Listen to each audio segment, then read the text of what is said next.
واللہ اخرجکم من بطون امہاتکم لا تعلمون شیئا۔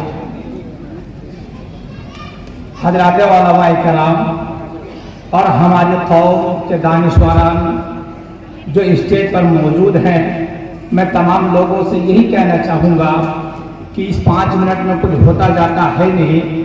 جو کچھ بات کہی جائے گی اس میں اگر کوئی الفاظ ایسے نکل جائے تو اس کو آپ معاف کرتے ہوئے درگزر فرماتے ہوئے آپ میری اصلاح کر دیتے۔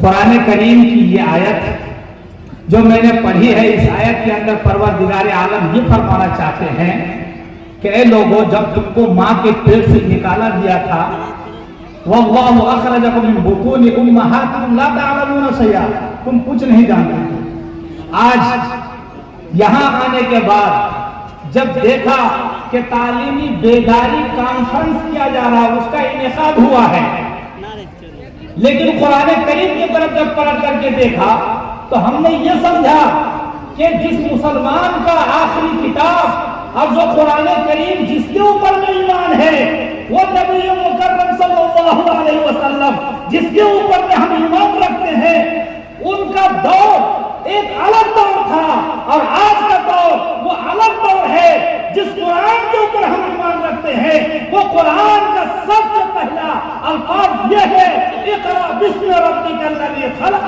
کہ تم اپنے پروردگار عالم کے نام سے پڑھو جس کو پڑھنے کی تلقین اور ہدایت دی گئی ہو۔ آج وہ مسلمان تعلیم سے بیزار بیٹھا ہے، وہ تعلیم سے بیزار بیٹھا ہے۔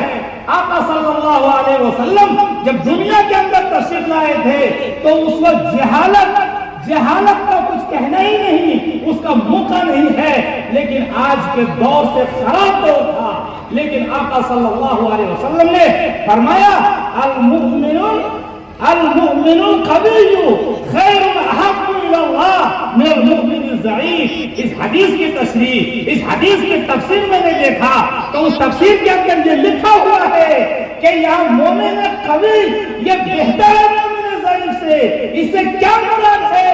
اس سے مراد یہی لکھتے ہیں محدثین کہ آج ہماری امت کے وہ لوگ جو علم سے ناواقف ہے، جن کو دین کی کوئی خبر نہیں ہے۔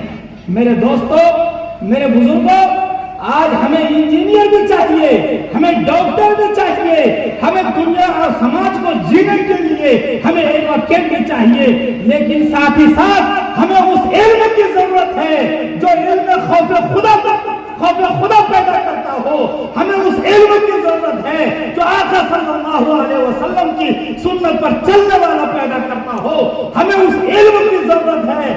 آج ہمیں اس طریقے کے ایڈوکیٹ کی ضرورت ہے، ہمیں اس ڈاکٹر کی ضرورت ہے جو ڈاکٹر اپنے خدا کو پہچانتا ہو، وحدانیت کو جانتا ہو، جس کو آخرت کی فکر ہو۔ اگر آخرت کی فکر نہیں ہے تو ایسے علم ہمیں مطلوب نہیں۔ ہم لوگوں کو جو علم مطلوب ہے وہ علم مطلوب ہے جو آخرت کی فکر بھی دلاتی ہو، ہمیں حساب و کتاب بھی دینا ہے، حشر نشر سے قائم ہونا ہے۔ تو میرے نوجوانوں، یاد رکھیے، ان دینی مدارس کے اندر ہمارے ایمان کی حفاظت کی جاتی ہے، ہمارے ایمان کی بقا ہے دینی مدارس کے اندر۔ یاد رکھو میرے نوجوانوں، اگر ان مدرسوں کے اوپر میں اگر بولنے چلا تو ان مدرسے سے ملنے والی کتنی کڑیوں کو نقصان پہنچے گا۔ آج ہماری جمعیت علماء ہند کے نام سے ایک تنظیم چل رہی ہے، مسلم پلس اللہ بورڈ کے نام سے ایک تنظیم چل رہی ہے۔ یاد رکھیے، یہ اسی مدارس کے پیداوار ہیں۔ اگر ان کے اوپر اگر بولڈوزر چلا تو دین کا ایک بہت بڑا حصہ یہ بولڈوزر کے زد میں آئے گا اور یہ ساری تنظیمیں بند ہونے کے در پہ آ جائے گی۔ میرے نوجوانوں، وقت ختم ہو چکا ہے، میں انہی بات کے اوپر میں اپنی تقریر کو ختم کرتا ہوں۔ دعا کریں اللہ ہمیں دنیا کے ساتھ ساتھ علم دین کا جو مرکز ہے، محور ہے، اس کی حفاظت کی ہمیں بھرپور طاقت عطا فرمائے۔ وما علینا